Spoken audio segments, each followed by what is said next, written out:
You're not a bad parent if you can't pay for your child's college. Because you racked up that $75,000 of credit card debt. Like, that is no joke on a credit card. You haven't addressed any of the behaviors or actions that it took for you to get into the debt. Do they need to have maybe a more serious conversation about where their priorities lie before they get married, before they start combining their finances? Girl, that's a lot. Like, you need to slow down for a second and celebrate the small wins. You got to get creative here. If you're 50 years old and you have nothing saved, Welcome to Just Another Money podcast with your hosts, Lauren and Nick. We're here to take real-world money situations and break them down into actionable steps you can actually use. Whether you're budgeting, paying off debt, or saving for your future, we're all about making finances easy to understand and putting you in control of your money. Hey everyone, and welcome back to the show. Today is a part 2 of our last episode that covered our 2025 financial roadmap. So if you haven't seen that one yet, highly recommend going back and checking it out before jumping into today's episode. We're going to be looking at real situations from people who are feeling stuck with their money and using the financial roadmap to help them figure out what their next best step is. But before we get into that, Lauren, just as a quick recap, do you want to go through what the 8 steps of the financial roadmap are?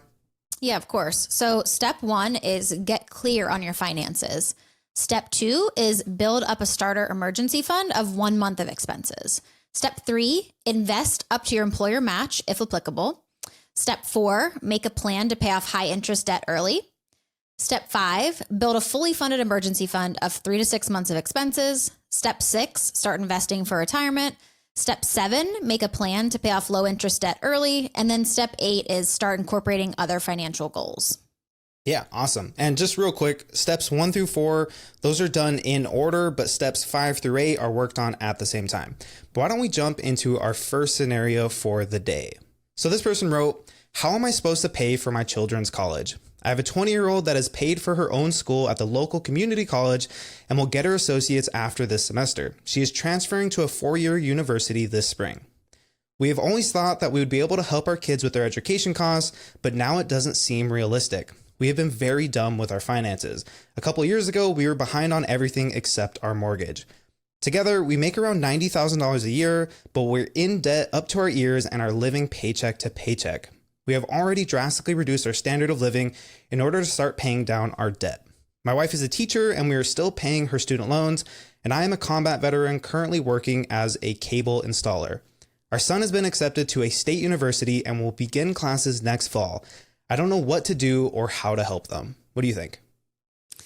Yeah, I love this. And I really love when parents want to help their children. But I think it's important to know that you're not a bad parent if you can't pay for your child's college. I think too many people try to set themselves up to be able to do that. And they really want to do it, but they just are not in a financial position to be able to do so. I think their daughter did a really smart thing by going to the community college, already has her associates and doesn't have any debt, which is awesome. And then transferring to a state university. My niece did the same thing. And she came out of school with minimal student loans. So I think that their daughter is doing the right thing. But, it's okay if your daughter has to take out a few student loans to make it through the rest of her college. It seems like she's done a really good job this far getting through. So if she has to do that to make it through the next 2 years, then that's okay. And you don't have to feel guilty about that. We need to stop shaming ourselves because we can't provide everything for our kids. It's going to be okay, especially because she's only having to take them out for 2 years, which is not going to an out-of-state university where she's taking out hundreds of thousands of dollars or something. So, hopefully she's able to live at home during that time. And that way you can provide for her by giving her a place to live and feeding her and stuff while she's, finishing her degree. Now, we don't know what the son's situation looks like. I don't know if this is a state university that, is close to their house, if he could live at home, but, maybe have your son take a similar approach or talk to him about it. I think, if you cannot, provide, the money for your child to go to college, one of the best things that you can do is really help give them the options and help walk them through the process at least, since they're going to be paying for it. But help him make a decision that's the best for him, potentially going to the community college where your daughter did and setting him up to do the same thing so that he comes out with minimal debt. When I was going to college, I wasn't really aware of my options. My parents never went to college and they weren't really in a situation to help me, but also didn't know how it worked either. So truly just helping your child understand that and knowing the costs of college and everything, and the options to obtain a degree would be a huge benefit to them without having to receive, money from you. So I don't know if you feel similar to that, Nick, but that's kind of my take on like the first part of the question. I'm going to add more to this, but I feel like, we need to stop putting pressure on ourselves to be able to provide everything for our kids. Yeah, no, definitely. And I think I think when you back yourself into this corner that it's either I help them, I take on all this debt, or I don't do anything for my child and they're probably going to be disappointed in me. Like you're not giving yourself enough room to make the right choice. Like there's a lot of other options. Like, can your kids apply for a ton of scholarships? There's always like hundreds of thousands of dollars, if not millions of dollars left on the table every single year because scholarships just aren't being applied to. But I mean, beyond that, it's not the end of the world if your child has to take a year off in between high school and starting college so that they can work a little bit, save up some money, and then they can afford to at least like bankroll those first couple months or that first year, and then they can continue to work as they go to school. Like, yeah, like you said, like it's I think I would imagine that most parents want to be able to pay for their kids' college education, if that's the route that their kid wants to go. But I think you got to be in the financial position to do it, and I said this before, and I'll probably say it 1,000 times, but like when those oxygen masks drop down from the ceiling, you got to put yours on before you can help the person next to you. And in this case, I think the best thing that you can do for your kids is actually make sure that you are in a financially stable position. So that way, 20 years from now, when you're in those like golden years, retirement age, you don't have to worry, or you don't have to put that added burden on your kids to take care of you because you've taken the time to put yourself in the right position, saved up enough money, and that way you can actually approach your retirement with the financial means to do so, Yeah, that was something I thought about with this situation. It's like, if you take on, all this debt to try to get them through school, and then your own finances are just even worse, then it's like, you're just setting them up for failure. Like they would rather probably take on student loans than have to like help manage your money in the future when you're old and can't work and have all of this, financial trouble. So really you're, providing them a gift by not, taking care of them right now, but you're also fixing your own financial situation and, relating it to our steps and the financial roadmap. It seems like they are, on a path, a better path than they have been with their money and working to pay off their debt. So it seems like they're probably in step 4, where they're paying off their high interest debt, which they definitely need to knock out. I would probably make sure they have their start emergency fund before continuing on though, just so they don't continue to fall into that path of, credit card debt and things like that. Now for this situation, knowing they're older because they have college age kids, I want them to get past that step 4 of paying off the high interest debt pretty quickly. And then move on to that emergency fund so they can get to that point of, more retirement investing, especially since they're older.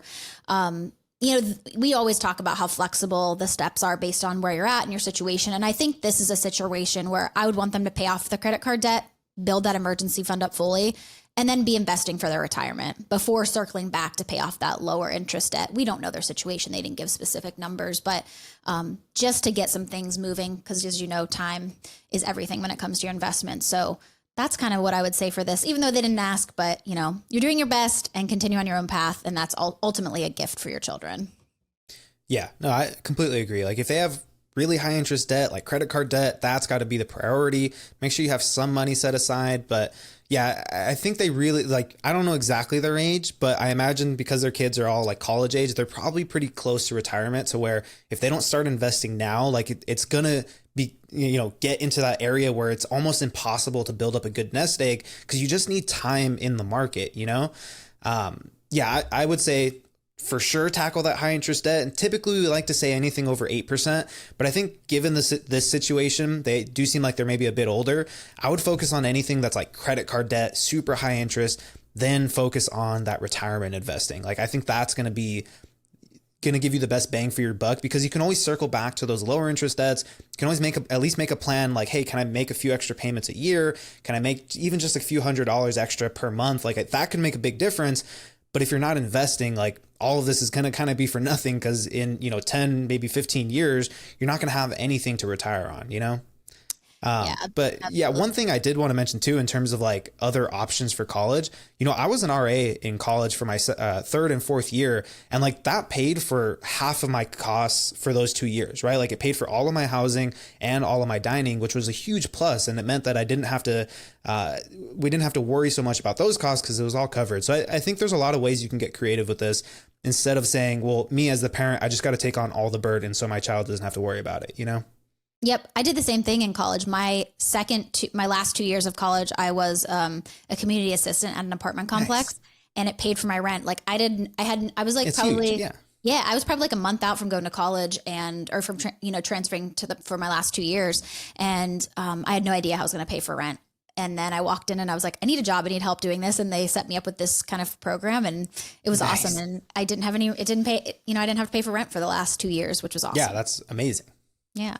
Well, let's jump into the next situation here. Absolutely. So this one says, not sure where to start with my finances. I'm 26 and just starting my personal finance journey. I have no idea what to do. I feel overwhelmed and would love some direction or advice. I don't really understand investing or what I should even be investing in. I make $90,000 per year, but I have quite a bit of debt. I could pay off the majority of my debt with my savings, but then I wouldn't have anything left over.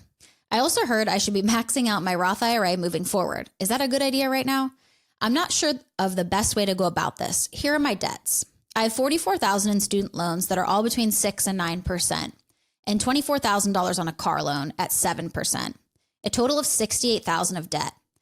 I also have a high yield savings with $61,000 in it and just opened my Roth IRA with around $2,000. What's the best way forward? Yeah, I mean, I think this person said that they feel ashamed about it, and at 26 years old, making $90,000, like that's a great income. Not just given your age, that's a great income in general. And having $61,000 in the bank, having a Roth IRA open, and putting money into it, like I think, I think this person is in a better position than they're giving themselves credit for.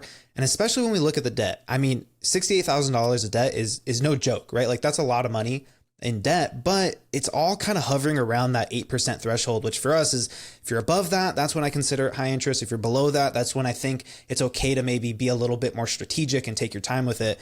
So I'm not super concerned with it. I don't know. I can envision a world where if you really want to get rid of this, can we sell the car, maybe get you into something cheaper? You could probably even cut that in half just by doing something like that. But yeah, I think given your age and given your amazing income, I would really focus on how can you start investing for retirement early. If you're making $90,000 a year, I imagine you work for a pretty good company. So you might have access to a 401k. And if you do, you might even have access to an employer match. That's something I would definitely be taking advantage of. And then we can focus on how do we make a plan to at least pay these debts off early? Because again, these aren't credit card debts. Like these aren't super high interest debts. I think these are a bit more manageable to where you could just make a few extra payments a year, get on a plan to knock a few years off of the term of these loans. You can at least feel good about that. And then you can start investing heavily for retirement because you're at such a young age, like you're going to have so much time in the market. You could retire with like multiple millions of dollars if you get started heavily investing this early, What are your thoughts on this? So I immediately, whenever I saw that they had $61,000 in like a high yield savings account just sitting there, like what are your thoughts on potentially using some of that for the debt payoff? Because even if they set aside an emergency fund of 3 to 6 months of expenses, I'm guessing it's not going to be $61,000. So they have like a big chunk of money there to potentially pay off some of their debt, and then be debt free relatively quickly after that. What do you have any thoughts on that? Yeah, I'm a little torn because part of me says like, hey, you could wipe out all this debt the majority of it, but then you're left with absolutely nothing. I think what I would probably opt for in this case, again, because these debts are right at that threshold for me, I would say, why don't we set aside 3 to 6 months worth of expenses? For someone of this age, it's probably like 15, maybe at the higher end, like $20,000. You have the money for it. Let's just set that aside. And then let's look at what retirement options you have available for you. If it's just a Roth IRA, cool, let's max that out. If you have a 401k, you could probably get a few extra $1,000s in there. And then maybe with what you have left, like maybe you have like $20,000 that you want to put towards paying off this car loan or something like that. I think that would probably be a better use of your money than just dumping it all at the debt, which isn't a huge concern for me right now. But what do you think? Would you use all of that money on the debt? No, not all of it, but I think I'm I'm pretty debt averse. Like I love being debt free just because I've seen like what the other side of it looks like. So for me, I'm like, this person's making $90,000 a year. They can set aside their emergency fund, potentially use, like you said, maybe max out a Roth IRA or something. And then they'd still have quite a bit left over. I would be fairly tempted, unless they had this money saved for some reason, they don't say, but I would be fairly tempted to take it if they really like their car, to pay off a little bit of their student loans in their car or whatever, and then start like taking your income and start chunking it at the rest of your debt. And then you're debt free and you have a $90,000 income and you're so young, like there's no reason that you can't win. So I don't know. I kind of look at it from that lens, but I think again, it really depends on your individual situation and really what you want to do with it. Yeah, I think that's a really good point too. Like, where are the motivations for this person? Like, are they looking for like a plan for the next 10 years with their finances, or are they just looking like, hey, how do I get out of this debt situation? And for everyone, like their goals are going to be different. If this debt is really weighing over you, then let's just tackle it now. Like you are young, you do make a good income, you have a ton of money in savings. But yeah, I feel like I would probably like split that up, use it a bit more strategically. But yeah, I think, maybe just wipe out the car or something. And I think that would be a really good idea. But they just have so many options in front of them that I feel like throwing all of that money at debt is just, I don't know. I don't know if that's going to be my first choice, Yeah, for sure. All I can say is a 26-year-old with $61,000 in a high yield savings account and making $90,000, like you're already on a really good path. So even asking these questions and just getting started somewhere, like you'll be fine. Yeah, absolutely.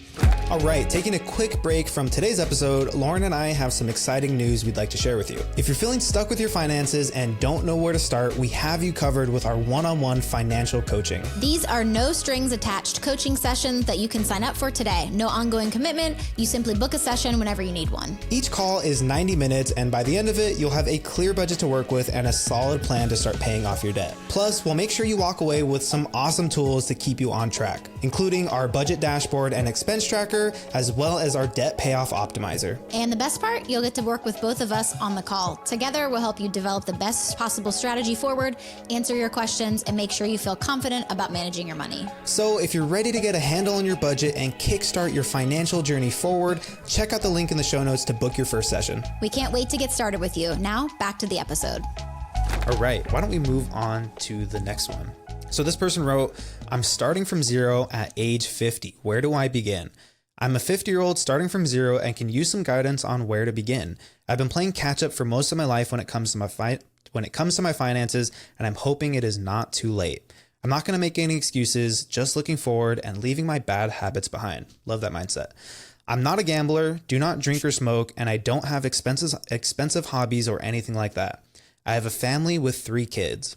I also have a mortgage with a balance of $338,000 at a 2.65% interest rate that I don't want to touch. The house is appraising at $907,000. I just took out a HELOC of $210,000 to pay off an existing HELOC of $113,000 and $75,000 in high interest credit card debt. My annual salary is $167,000 per year living in Florida. With the credit cards gone, I can focus on just the mortgage, HELOC, car, and living expenses. I'm hoping there is an opportunity for me to build some kind of cash account for my eventual retirement. My plan is to pay off my primary mortgage by retirement age, if not sooner, so I only have to worry about living expenses then. I'm ready for any and all advice to help me on this journey. Thanks in advance. I love what you said about the mindset, because when you take accountability and you're, committed to leaving bad habits behind, I think that's the only way forward here. I am a little curious though. Why is there so much on credit cards? And what is that HELOC? Is it like a medical emergency? Yeah. Bad spending habits? Like, did you remodel your home or something? Because there's a serious amount of debt for a reason. And I mean, we don't know what it is, but we've talked about this before, but I'm concerned about the spending habits because if you come in with a HELOC and wipe them clean, you haven't addressed any of the behaviors or actions that it took for you to get into the debt. So I'm a little worried that you're just going to get right back into it. So probably address that first to be sure that you don't get in the same place again, because there's a reason that you're 50 years old and now asking this question, which is great, but there's a reason you're starting at zero. So we have to address those behaviors that you've been, doing for the past 50 years to make sure that we're able to move forward. The promising thing is with this person at 51, they have a really great income. So So I think for this person, we know that they've moved their high interest debt to a HELOC. So step 4 is essentially complete, quote unquote. So I would recommend this person, if they haven't already, when they said they have 0, so I'm guessing they don't, but let's work on aggressively saving up for an emergency fund of 3 to 6 months of expenses. And they said that they had, 2 kids that are minors. So I might err on the side of, saving up the 6-month end of that. Just because their mortgages, they have quite a bit of a mortgage left. They make a lot of money. So I'm going to say about the 6 months mark. Side note on that, I would probably never recommend that someone take an unsecured debt like a credit card, anything like that, and then move it onto a debt like a HELOC. So it's just not a good idea to move unsecured debts into a secured debt, because let's say you lose your job and you can't pay your credit cards. They just go into collections. It's not really going to be a big deal. But if you do that with a home equity line of credit, you could lose your house after that. Yeah. So I would never have recommended that, but they had already taken that upon themselves to do. So, it's just the situation where we're at. Do you have any thoughts on this situation so far? Yeah, there's a lot here. Yeah. This person said, I'm not a gambler. I'm not an alcoholic, but I don't know, there may be still some addictive tendencies because you racked up that $75,000 of credit card debt. That is no joke on a credit card. Yeah. What sort of spending habits did you have that got you to $75,000? And then, like you said, Lauren, they didn't really have to come face to face with those. They just took out a HELOC and wiped it all out. And they probably got a nice low monthly payment, a low interest rate. And they didn't really feel the consequences of racking up all of that debt because they had the great equity position in their home that they can kind of just use that to escape the situation without having to face it. But I don't know, that to me was kind of the sketchy part, because it's well, I racked up all this credit card debt, and then I also took out a huge HELOC, and then I just got another HELOC to pay those off. And then this person also said that they have a car loan left. I don't know. It just seems like they're not addicted to gambling. They're not addicted to alcohol, but maybe they're addicted to their spending habits. Maybe they've been using this great opportunity that they had when they got into this home. They owe only a third of what it's actually worth. So they have a ton of money in equity built up there. Maybe that is allowing them to kind of escape these bad habits that they don't have to face yet. And I think that's the part that is, they said that they don't want to make excuses for it. And I don't think you need to make excuses for it, but I do think you got to understand what actually happened and why you went about it. That's not an excuse. That's just making sure it doesn't happen again. So I don't know. That's kind of what I was thinking. 2 HELOCs in a row just feels kind of sketchy to me. Yes, absolutely. And as far as this person, they want to start investing for retirement, they're 51. So yeah, I don't know what their timeline looks like, but if they're going to want to retire before 65 or around that time, they're going to have to get very aggressive with their investing. So typically we say between, 15 to 25%, but for someone at that age, I think you're going to have to do as much as possible to make up for the lost time. Does your work have a 401k with a match? Is there something you can do there? I would be maxing that out. I would be maxing everything I could probably, but this person makes a really good income. So I believe they're over the income limit for a Roth IRA. So they could potentially do a backdoor or a traditional IRA and also max that out. Anything after that could be put into a taxable brokerage to, anything like that. Is there anything else you would recommend for them to do as far as starting the investing and getting that going quickly? Yeah, I think they just have to come to the realization that their retirement's probably going to look a bit different, and they may have to take it in steps. It may mean that by the time they hit that traditional retirement age, 60, 65, that they're doing a partial retirement where they're only working part-time. That could be an option, but yeah. I feel 9 years until they hit retirement age, I don't know if that's enough time unless they are aggressively investing. And now look, if they didn't have any debt and they were starting from zero, this would be awesome. They could put $100,000 aside each year and live off the 67. But I don't know. I think they need to find a way to put a significant portion of their monthly income towards retirement. And I know they want to be able to pay off that home too. I don't know. There's just a lot of things at play here. And this is why it's so difficult that if you wait till you're 40, 50 years old to get started, you don't give yourself enough runway to actually start to pick up some speed to where you can allow your investments to grow. And then you can, dedicate some time to focusing on paying off the home or whatever it is. It's tough when you're 50 years old, barely kind of getting your bearings with your finances. Yeah, and you've had a lifetime of living that way, so it's also incredibly hard to Yeah. change your ways. I also, think about, this person is not 30 years old, so we cannot recommend like, quote unquote risky investments. Not that we do risky investments, but you know what I mean? Like, they may need to work with a professional to get like a balanced portfolio. Maybe they're moving to something more conservative. I don't know what that looks like. It's for someone at 51 years old. That's something that they're going to have to work through and decide when they want to retire and what that looks like, because they don't have as much time in the market as someone who is 30 does. Something That's a I good point. question. Yeah. So something I question about this situation, she said she can pay off her house before she retires. And I question if she just means like the mortgage balance, or she also means the home equity line of credit, because if your home is, your home's not technically paid off unless that HELOC is paid off, because that's still leveraged against the or against the equity of the home. So I don't know I feel like this person may be attached to this house. I don't know. The house is worth almost $1 million, and she has $500,000 of debt towards it because she has the mortgage and then she has the home equity line of credit. Depending on the situation, like let's say the kids grow up, they move out, and this is, 5-10 years down the road, would it make more sense to sell this house, pay for like a condo or something, because you're going to be 60 years old now, pay for something in cash, and then you have this incredible income and you're able to invest way more for retirement at that point? That was just something I saw here, and I was like, this should maybe be considered for this person, because that would literally be life-changing for them. Yeah. I mean, if they were to sell their home, just paying off the mortgage balance, that frees up almost 600 grand. Like that is kind of like your escape hatch. I think that's a good idea. And I do think that's where this idea of your retirement not looking probably how you thought it would, I think that's where this really comes into play. Cause like you got to get creative here. If you're 50 years old and you have nothing saved, like maybe this home that you absolutely love and you're like, oh, I'm going to retire in this home.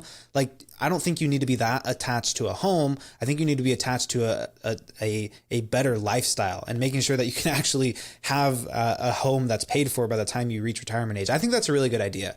Maybe in a few years after they've been able to knock out some of these other debts, just getting rid of the home, moving into something smaller.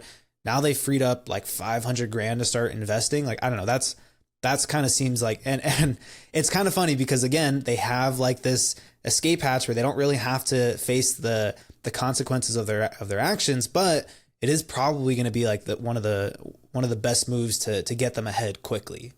Yeah. Let's just stop taking out home equity lines of credit to clean up our mess. Like I see so many people doing that, and we just need to stop doing it. But this person has a really good opportunity in front of them if they start doing it like today and really commit to the changes that they need to make, period. Yeah, absolutely. All right. Let's jump into the next situation here.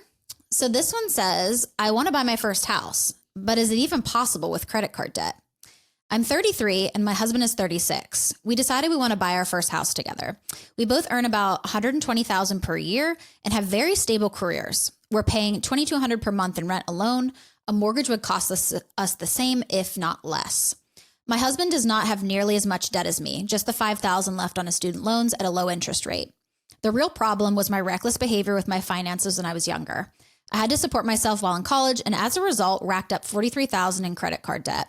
I've been working insanely hard to pay it off and have knocked out about $10,000 in the last 3 months, but it has not been easy. I'd really like to make this next leap and move on with my life. My minimum payments across the different cards add up to about $1,200 per month. Nearly all of them are at 25 interest rate or higher. Is buying a home even in the picture? Do I have to pay off more debt first? Home prices around us are about $450,000 just for a townhome.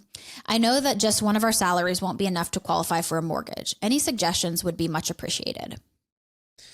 Yeah, I just want to highlight something they said in the beginning, that they're paying $2,200 per month in rent alone, and a mortgage would cost them the same, if not less. Guarantee you're not going to be paying, even if your mortgage itself was below what you're paying in rent, your monthly cost for housing is probably going to go up a decent chunk. I mean, you have so many other expenses that are going to come with home ownership that you're just not having right now. And I think this dream or this vision, which I think is great to have, is probably kind of clouding your path forward a little bit, because you're like kind of getting starry-eyed, like, oh, we make great incomes, we can really just get into this home. Like, I don't know. I think they need to just pump the brakes a little bit. Like, they both make really good incomes. Why not just buckle down for the next year or even year and a half, pay off your debt, like get yourselves in a really good financial position. You can save up, a pretty decent down payment for a home. Like, I don't know. I feel like if you both make over 100 grand a year, like, could you live off one person's income and then use the other person's income to pay off debt and save? Like, you could then save like crazy at that point. So I don't know. I don't think I do think that they are kind of getting ahead of themselves and allowing this vision that they have for what they want their life to look like to kind of get in the way of reality and maybe taking the best approach forward. Yeah. I immediately thought like patience. Like she was like, patience. She's like, I've been working so hard and knocked out 10,000 of debt in the past 3 months. Girl, that's a lot. Like you need to like slow down for a second and like celebrate the small wins, because if you don't, you're getting ahead of yourself. Like you said, like they're immediately like just kind of getting lost in like the vision of the future, that they're just like not living in the present. Like, okay, if you've done that in the past 3 months, 10,000, like you're like a fourth of the way there. You know what I mean? Like you could finish this in a year and then you guys you don't have any credit card debt at that point. So then you can save up a ton of money, because by that time your husband's probably paid his $5,000 of student loans are probably paid off. And then you guys have an amazing income to be able to save together. So just slow down for a second and understand that you don't have to have it all done today, but you should definitely get your credit card paid off before you own a home. Because as someone who used to say that, I used to say before I bought my first house, I would say, it's so much cheaper just to buy. Until you buy a home, and then you're like, it is not cheaper to buy a home. So get the credit cards cleaned up, because if you don't, you're probably going to go back into credit card debt potentially with the purchase of a house. Yeah, absolutely. I would probably map out the next like 12 to 18 months, like get really tight on what your budget is. What are your monthly expenses? And because you're renting, you probably have lower monthly expenses for housing. I would map all that out and figure out how much can we put towards this debt. Like if the goal is to buy a home, let that be the sole focus for the next 12 to 18 months. Like it may feel like a lot when you're in that first, second, or third month, but like in 2 or 3 years down the road, like that goes by so quick. So map out a plan. How much can you start, just extra money? How much can you start throwing towards the debt and then putting towards savings each month? And then you can literally map out, okay, in 12, 18 months, I will probably have these debts wiped out, both of our debts, and maybe I could save up like a 10 to 20% down payment on a home. Like you probably do live in an expensive area if 450 just gets you a townhome, but like you can at least start to see like, okay, if we just take our time with this and we don't kind of get greedy, we don't get ahead of ourselves, we can really set ourselves up to do this right. And instead of allowing this dream of owning a home to turn into a nightmare, you can actually approach it the right way. And you can get into that house, feel really good about yourselves, have your debts wiped out, have an emergency fund, like investing for retirement. You can kind of like line up all the different parts of your personal finances if you just, like you said, practice patience, take a little time with this. I don't think you need to get ahead of yourselves and just jump into a home, make your situation probably like 10 times worse if you do that. Yeah. And I think we don't make great decisions whenever we're making decisions based off of emotion rather than logic. You and I see this all the time. Money is very emotional, especially big purchases like homes and weddings and all that good stuff. People really get ahead of themselves and want to jump into it because they feel like that's the next step. But we really just need to take a step back and realize you're going to get there, and you're going to be way better off if you just slow down and do what you're going to do, pay off your credit cards, and then approach the home buying after that's all done and you have a down payment saved up. Yeah, absolutely. So just to recap, tackle those credit cards, like slow down and take your time with this long-term vision, and then go like batshit crazy on paying off those credit cards, pay off that student loan. I imagine if you're making 120 grand per year each, that you probably have a good retirement plan at work. Like think about maxing out those 401ks, or at least investing up to the employer match, then aggressively save for the home. Just do it right. I think that's going to be the best move forward. All right, why don't we jump into this next scenario? So this person wrote, gonna marry into debt, how to get out of it ASAP. My fiance and I are in our mid-20s and are getting married in November of next year and have not combined our finances yet. I make about $115,000 per year, including overtime, before taxes, and she makes about $63,000 per year before taxes. We both have a healthy amount in savings, with $24,000 in my account and $30,000 in her account. I currently owe $23,000 on my car at a 3.74% interest rate, and she has the following debts: a car loan of $10,500 at 6.59%, and a $72,000 student loan ranging in interest rates from 4 to 7%. We want to get as much of it paid off as possible before the wedding and are trying to figure out how to best navigate it. I work 15 hours of overtime a week to increase my income, and her job unfortunately doesn't offer overtime. We recently moved back to her parents' place to live rent-free, and lately she's been transferring $1,000 a month to her savings, but I told her that she needs to start attacking this debt and put the money that would be going towards savings towards her debt. I need help navigating the best way to pay all of this off. I love that he's asking this question. Now, I do wonder, does his fiance want to, does she want to be debt free? Like, or does he just want this goal for the both of them? Like, they obviously moved back in with her parents to save money. So maybe she does as well. But I question it mostly because he said that she's putting $1,000 into her savings and he wants her to put it towards her debt. So if debt payoff was very important to her, don't you think that she would already be doing that? Yeah. That's just like what I thought about it. But, if that is important to them and that's their number one goal, then make it happen. You're living with your parents. So like, if you're going to go backwards and kind of live with a parent again, when you're like engaged to somebody, then take that opportunity and make something happen with this debt payoff. Don't just sit there and kind of twiddle your thumbs. Like, take this opportunity that you don't have to pay for rent and use it to your advantage. So until you're married, I know they're doing their finances separately, which is probably a good thing since they're not married yet, but I'm going to keep those debt payoff plans separate as well. They both have a decent amount in savings. So I wonder, is this savings for something particular? Are they paying for the wedding? Is there a purpose for it? And like I said, they're living rent free right now. So like, use this opportunity to your advantage so you don't have to be there forever. Right. Yeah. So I think for them, neither of them have high interest debt, it seems. I'm just jumping to step 5. Saving up a fully funded emergency fund. They both already have a good chunk of money. So, earmark your own individual emergency funds and then kind of go from there. I think step 6, investing into retirement is what the next step is. But it seems like if they really do want to be debt free before the wedding, I'm okay if they want to kind of put this off because they're so young, put this off and move into just tackling the debt. Again, they're living rent free and living at home. So maybe they really do want to be debt free before they get married. So I personally, and I don't know how you feel about this, Nick, but if they really want to be debt free, they could save their emergency fund and then take a portion of that savings to pay some of their debt off. And then really get on a strict budget and then tackle it. So since they're living at home, like that is going to be their focus. So they're not living there forever. Yeah. I think that's a great idea. I think I was a little caught off guard because at first it did sound like they were kind of approaching this debt situation like as a team or at least with the same mindset. But then you pointed it out, like she's putting that $1,000, which could be going towards her debt, into savings. And maybe that's more of like an emotional response, wanting to build up that security, that safety net first, and then tackling the debt. Maybe some people, because the interest rates are pretty low on her debts, maybe she just wants to stockpile a bunch and then pay off a huge chunk. We don't really know, but I kind of agree with what you said. Like, why, if she's not automatically just paying that towards debt, like where's the motivation to get this debt wiped out? And I'm almost wondering if maybe he is the one who's kind of driving this conversation of let's get you debt free. Let's get both of us debt free before we get married.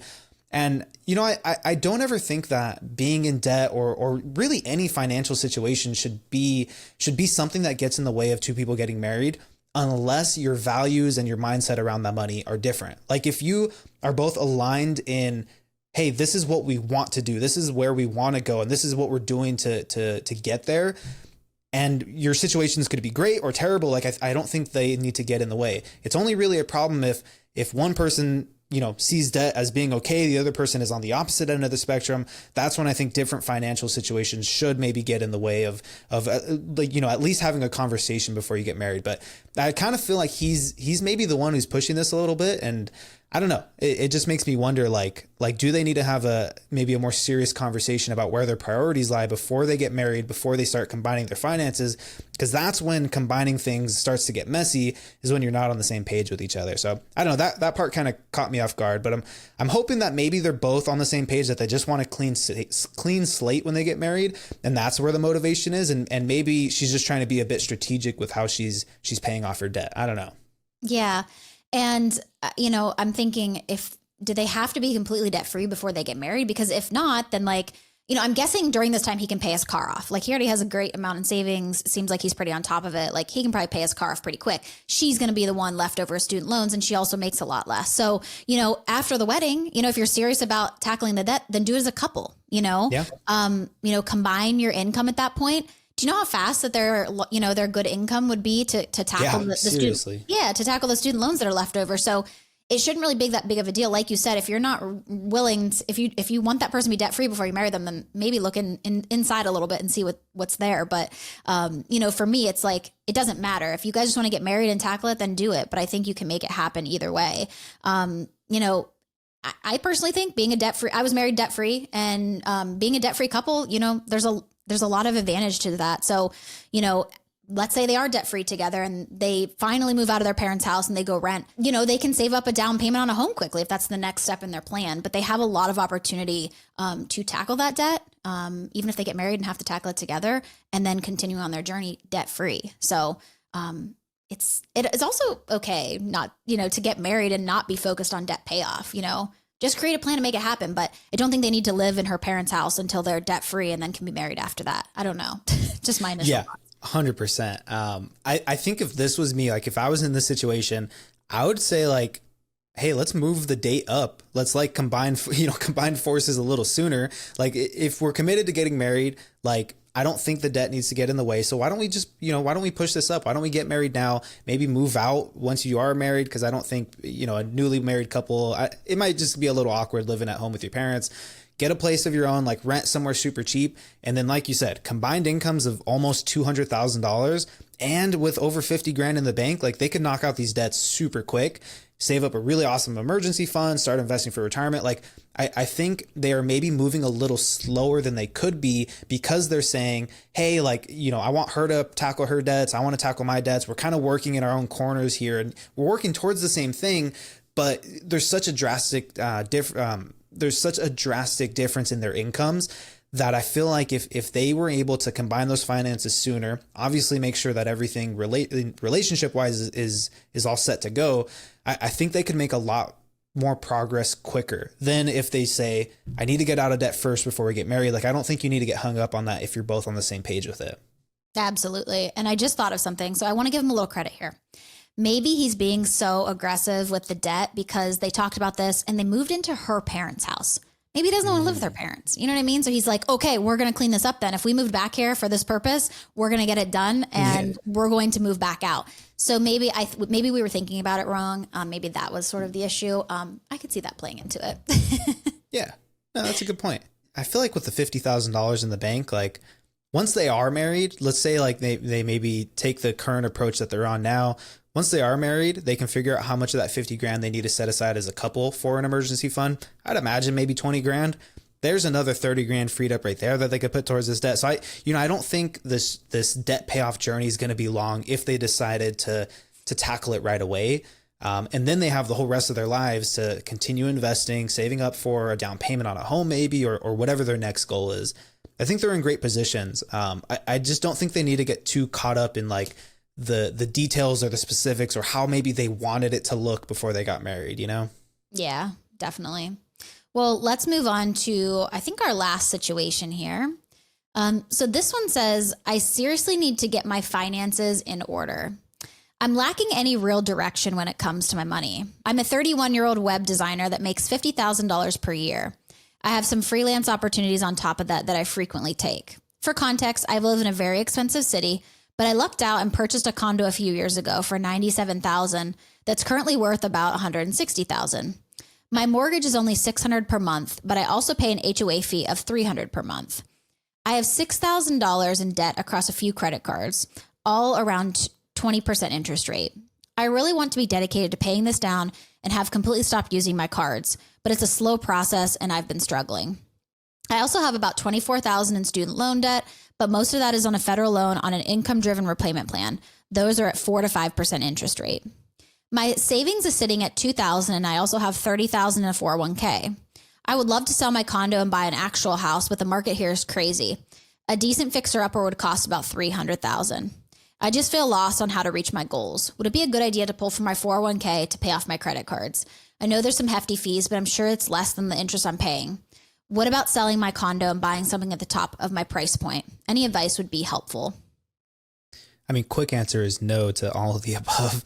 I love that this person is mapping out a vision for their future. Like they want to get into a better home. They want to become debt free. They're looking at at their new income and potentially taking these freelance opportunities. But I don't think that it's a good idea right now with the credit card debt, with those student loan debts, to jump into a home that's going to be more expensive. And I definitely don't think it's a good idea to pull from your retirement. I mean, 31 years old, $30,000 in your 401k. Like, I think you're actually a little behind right now. And I wouldn't be, pushing you even further behind by pulling from your 401k just to pay off these credit cards. $6,000. Again, I don't want to diminish like any debt situation, but like $6,000, we've seen situations here where someone had $75,000 in credit card debt. Like $6,000, I would definitely make that the priority to pay off first. But I would take your time with this in the sense that let's not make a rash decision of pulling from your 401k. Let's not jump into a more expensive home. Take your time, or slow down, I should say. Slow down and approach this from the best angle, which is let's use our income. Let's use these freelance opportunities that you have in front of you, and let's really tackle these credit card debts first. I'm glad that this person has $2,000 in savings because it seems like they maybe already have most of a starter emergency fund. So I think they can kind of jump into this debt payoff plan right away. Yeah. Yeah, I think, and the person said, the 401k fees would be less than the credit card interest that I'm paying. It's like, okay, but are you understanding how compound interest works in your 401k? Yeah. Because you might be saving now, but that in 30 years into the future is going to be thousands and thousands to your advantage. So I think this person definitely needs to slow down, and please don't buy another house that you can't afford. You're making $50,000 a year. A fixer upper at $300,000 with only $2,000 in your savings. How are you going to fix up that home? Yeah. Personally, and with an income that is not like amazing either, right? Yep. Yeah. And then they said they live in a high cost of living area. 50,000 is like minimum wage, honestly, for a lot of areas. So let's walk this person through the steps. Like, where are they and what does that look like for them? Yeah, I think step one, and I think they've done a good job of already kind of laying out the facts. Yeah. So I think in terms of their debt and their income, I think they're all set there. But I think they need to get really clear on what are all of their monthly expenses. Like you said, $50,000 in an expensive city probably isn't going very far. So literally every single dollar coming in on a monthly basis, I think you got to be very, very attuned to your budget. Make sure that you're tracking every single dollar. So that way in step two, we can save up a starter emergency fund. How much of that extra money you can start putting towards that. And then I think that's when step three comes into play of let's make a plan to tackle this. So I would say probably those credit cards first. And then those student loans, you're already on an income driven repayment plan. It's already super low interest rates. I would say, maybe let's make a plan to like add a few extra $100 per month. Typically those income driven repayment plans, the payments are as low as possible and you're paying this off for like 20 years. Like, how much do we need to put extra on these debts so that you can cut that from 20 years, maybe down to 10 years and make significant progress on it? That's, I think, the first things that I would approach. Yeah. If it's me, I'm going to let those student loans just kind of ride for a little bit. I personally would pay off those credit cards, and this person's a freelancer. Like, can't you just take on like extra work too to like get some more money to pay off the credit cards? Because like you said, it's not a significant amount of credit card debt to pay off. So I'm going to pay those off pretty quickly. Like I said, I'm going to keep the student loans where they're at for right now, just until I get a little bit better financial situation, maybe increase my income some more. And then I'm going to focus on building up that fully funded emergency fund, because this person does own a home. So I think $2,000 is okay for right now, but that is, it can be scary if you own a home and you have like a big, home repair or something that pops up. So I'm going to build that up and then start investing. And then I'll come back to the student loans if, if I feel, if my income goes up and I feel like I can put more towards it. But for right now, I'm not super concerned about the student loans. Yeah, I would agree. Now, given that this person has gone from $97,000 to $160,000 in the equity of their home, like, I feel like getting out of this now, you're probably cutting the legs out from under you. If you were to wait maybe a few more years, you could probably double what you paid for this home. Like, I think taking your time with this, not allowing your eyes to be bigger than what you can actually handle right now. But getting into that home, like you said it, a decent fixer-upper is going to be double what your home is worth on an income that probably isn't going very far in your city. Like, I don't think getting into a new home right now is even an option. No. And I think I actually know a lot of people that are in this situation where their house is worth more than it was when they first purchased it. But then to purchase a new home, a better home that they want, it's way more than they can even afford. Yeah. So they're kind of stuck where they're at. So But I wouldn't look at it at that way that he's stuck. You know, you're already making some equity on it. Like you're doing just fine. Just slow down because again, if you buy a house with credit card debt and you know you're trying to do all these crazy things at once, you're going to get into way more debt and be way more overwhelmed, especially buying a more expensive house on the same income that you already have because you already have credit card debt and you were trying to pull from your 401k to pay it off. So that's probably not a great idea. So yeah, slow down, walk the steps, and then you're definitely going to get to where you need to be. And it will be in a house, but it's not going to be today. Yeah, absolutely. I think once those credit cards are paid off, like you said, take your time with the student loans. Maybe a few extra payments a year would be good. Mm-hmm. And then I'd really focus on that retirement investing. I mean, it's great thing is you do have a 401k. You do have access to a 401k. I would really start figuring out how can I start to catch up a little bit. You know, Fidelity came out with these I guess you could say like guidelines for retirement savings. And by 30 years old, they say that you should have at least 1 year's worth of salary saved up in your retirement. So just based on this person's income, they're already $20,000 behind. So how can we get ahead in these next 10 years of your life so that by the time you hit 40, you're kind of closer to being on track? Yeah. Nick, random question. I just thought about it. Why does everyone want to take a HELOC which is a home equity line of credit? Why does everyone want to take a home equity line of credit or from their 401k to pay off debt? Why is that? I've heard this time and time again. Why is this so popular? And how can we get people to not do this? I feel like people don't have enough patience and they don't have enough respect for the poor decisions that got them into their situation. I feel like when people have access to a really good 401k or even just like a semi-high balance in their 401k, or they have some equity built up in their home, they see that as their ticket out of the bad situation that they've put themselves in. And while that's at least, you know, that might be an option worth considering, right? I don't know if that's the option I would suggest taking. It's worth considering, but you are not addressing the habits that got you there in the first place. And that's really the most important part of this. You know, like the $6,000, like it's not a huge amount that you would be taking out of your 401k, but it's also not allowing you to go through that process of saying, how did I get into this credit card debt and how do I prevent it from happening again in the future? Like, I feel like people want to pull from their 401k. They want to take that HELOC out because they don't want to have to go through the necessary changes to really get ahead. And I think while this might kind of, you know, jumpstart you a little bit, like it might get you ahead in the short term, I think in the long run, it's really not setting yourself up for success, as opposed to taking your time, getting these things paid off, building up the right habits that are really going to lay a good foundation for you. And then you can start to build some serious wealth in the future. Yeah. And like we saw in the episode or the scenario earlier, you know, the person took out another home equity line of credit to buy out one HELOC and some credit card debt. So it's just, the cycle just continues. Like you might think, okay, one time I'm going to take out of my 401k, it'll be fine. And then before you know it, I got to take out more. And then by the time that comes around, you have like nothing left for retirement and you've just, you know, stolen from your future to pay for your past, which is, I definitely don't recommend it because it doesn't change any behavioral or actions. So yeah, just thought of that as we were getting down to this question. Yeah, absolutely.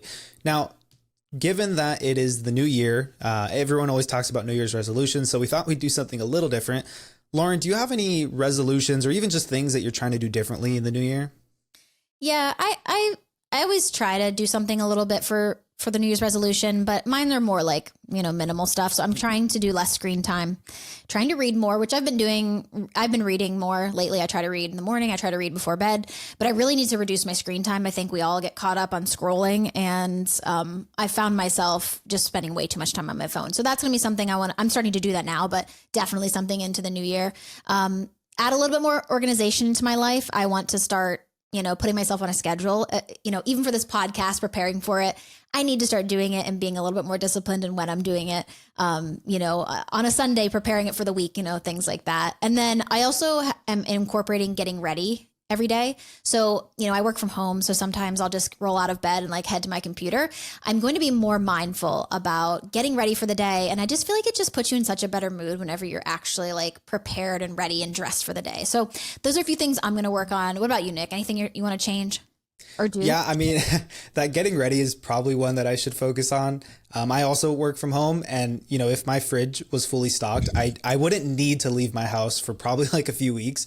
But one of the things that I am working on, I recently started doing jujitsu a few months ago, and one of the big things I talked myself out of it, and now I'm regretting it, is that I didn't sign up for a competition that was at the end of the year, and really regretting it. And I wish I just did it, and so now I'm telling myself the next competition that I can sign up for, I'm going to just kind of put myself out there. Jiu-jitsu is kind of one of those sports where you got to just dive into the deep end, and just go for it. Like you really only learn by putting yourself in those situations where you're going to get your ass kicked a little bit. And so that's one thing that I really want to do, is just push myself to sign up for my first competition, and see how it goes. So that's where I'm at. But that wraps up another episode of Just Another Money Podcast. And now, one simple ask: if you like today's episode, you've been finding value of the things we've been talking about, please just share it with a friend. That's going to be the best way that you can help us grow. Yeah, and if you want to have your money question answered on the show, please visit our website at justanothermoneypodcast.com, click the submit a question button, and don't forget to join us for our next episode of Just Another Money Podcast.